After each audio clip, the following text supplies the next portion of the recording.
চলমান যুদ্ধের ময়দানে কি হারতে চলেছে ইসরায়েল? সামরিক রসদ ফুরিয়ে এলে কি করবে ইহুদিবাদীরা? তাহলে কি ইরানের জয় নিশ্চিত? কারণ ইরানের ছোড়া মিসাইল ও আত্মঘাতী ড্রোন হামলাকে ঠেকাতে বেশ হিমশিম অবস্থায় পড়েছে ইসরায়েল। এদিকে ইহুদিবাদীদের সামরিক বহরে থাকা এয়ার ডিফেন্স সিস্টেমগুলো ফুরিয়ে আসছে বলে আন্তর্জাতিক সংবাদ মাধ্যমের প্রতিবেদনে দাবি করা হয়েছে। অন্যদিকে যুদ্ধের শুরুতে ইরানের কাছে প্রায় ৮০,০০০-এর মতো আত্মঘাতী ড্রোনের বিশাল এক বহর মজুদ ছিল, যা দিয়ে ইসরায়েল ও যুক্তরাষ্ট্রের বিরুদ্ধে লড়াই চালিয়ে আসছে তেহরান। সমরবিদদের দাবি, ইরান এখন পর্যন্ত মাত্র ৩০% সামরিক রসদ যুদ্ধের ময়দানে ব্যবহার করেছে। ইরানের সমর্থনে চলমান যুদ্ধে যোগ দিয়েছে ইয়েমেনের হুথি বিদ্রোহীরাও। প্রশ্ন হলো, যুদ্ধের এই উত্তাপ আর কতদিন স্থায়ী হতে চলেছে? টানা ১ মাসেরও বেশি সময় ধরে চলছে ইরানের বিরুদ্ধে যুক্তরাষ্ট্র ইসরায়েলের সম্মিলিত আগ্রাসন। ইহুদিবাদীদের এই সামরিক অভিযান এখন দ্রুত গতিতে দীর্ঘস্থায়ী সংঘাতের দিকে মোড় নিচ্ছে বলে ধারণা বিশ্লেষকদের। কারণ কোনো পক্ষই এখন যুদ্ধবিরতির জন্য একমত হতে পারছে না। এরই মাঝে ইরানের সামরিক বাহিনী জানিয়ে দিয়েছে, টানা কয়েক মাস যাবৎ ইসরায়েল ও মার্কিন সামরিক ঘাঁটিগুলোর বিরুদ্ধে ক্ষেপণাস্ত্র হামলা চালিয়ে যেতে পারবে তেহরান। কিন্তু ইরানের সামরিক বহরে আসলে কি পরিমাণ অস্ত্র আছে, যাকে ঘিরে ভয়ে কাঁপছে ইহুদিবাদীরা? যুদ্ধের ময়দানে কৌশলগতভাবে বেশ সুবিধাজনক অবস্থানেই রয়েছে ইরান।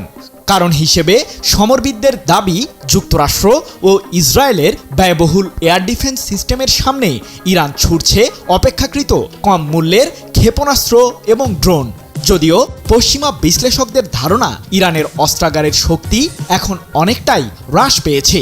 তবে যুদ্ধ যেহেতু চলমান রয়েছে, তাই এই মুহূর্তে ইরানের অস্ত্রের প্রকৃত সংখ্যা নির্ণয় করা অত্যন্ত কঠিন বলেও দাবি সমরবিদদের।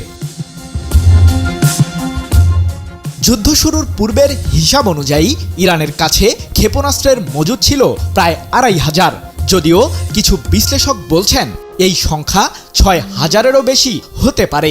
ইরানের কাছে খোররাম শাহর 4, গদর 110 এবং ইমাদ এর মতো অসংখ্য ব্যালিস্টিক মিসাইল রয়েছে, যেগুলোর হামলা চালানোর রেঞ্জ ২০০০ কিলোমিটার। ইসরায়েলের বিরুদ্ধে ব্যবহৃত কিছু ক্ষেপণাস্ত্রে ইরান ক্লাস্টার ওয়ারহেড ব্যবহার করেছে বলে দাবি ইহুদিবাদীদের, যার কারণে সেই মিসাইলগুলোকে প্রতিহত করতে ব্যর্থ হয়েছে তেল আবিব।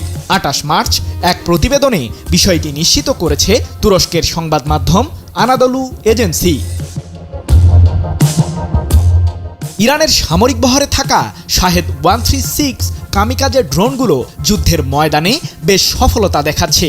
স্বল্প মূল্যের এই আত্মঘাতী ড্রোনগুলো দিয়ে ইরান ২০০০ কিলোমিটার পর্যন্ত হামলা চালাতে সক্ষম। সংবাদ মাধ্যম আনাদলু এজেন্সির দাবি, চলতি বছরের শুরুর দিকে ইরানের সামরিক বহরে প্রায় ৮০,০০০ শাহেদ ড্রোন মজুদ ছিল।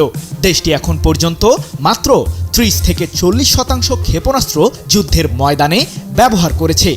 ইরান বহু বছর ধরে মিসাইলের বহরকে শক্তিশালী করেছে বলেও দাবি তুরস্কের সংবাদ মাধ্যমটির। ইরানের তীব্র প্রতিরোধী হামলার মুখে ইসরায়েলের আকাশ প্রতিরক্ষা ব্যবস্থাগুলো এখন ব্যাপক চাপে রয়েছে। ইহুদিবাদীরা বর্তমানে রেশনিং পদ্ধতির মাধ্যমে এয়ার ডিফেন্স সিস্টেম ব্যবহার করছে, যার সাহায্যে নিজেদের ভূমিকে রক্ষায় আপ্রাণ চেষ্টা চালিয়ে যাচ্ছে ইসরায়েলের সামরিক বাহিনী।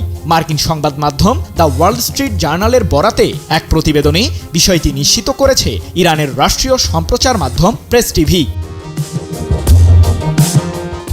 ইসরায়েলের সামরিক বাহিনী এখন বেছে বেছে কেবল সেই সব ক্ষেপণাস্ত্র ধ্বংস করছে যেগুলো সরাসরি গুরুত্বপূর্ণ অবকাঠামো বা জনবহুল এলাকায় আঘাত হানার সম্ভাবনা রয়েছে। যেসব ক্ষেপণাস্ত্র মরুভূমি বা জনশূন্য স্থানে পড়ার সম্ভাবনা রয়েছে, সেগুলো ধ্বংস না করে ইন্টারসেপ্টর সাশ্রয় করা হচ্ছে। পরিস্থিতি সামাল দিতে এখন ওয়াশিংটনের দিকে তাকিয়ে আছে ইসরায়েল। যুক্তরাষ্ট্র ইতোমধ্যে তাদের নিজস্ব থার্ড প্রতিরক্ষা ব্যবস্থা ইসরায়েলে মোতায়েন এবং অতিরিক্ত ইন্টারসেপ্টর সরবরাহের চেষ্টা করছে। তবে মার্কিন প্রতিরক্ষা কর্মকর্তারা সতর্ক করে দিয়ে বলেছেন, একই সঙ্গে ইউক্রেন এবং মধ্যপ্রাচ্যের চাহিদা মেটানো যুক্তরাষ্ট্রের নিজস্ব মজুদের উপরও চাপ তৈরি করছে। সৃজন মাহমুদ, নিউজ 24।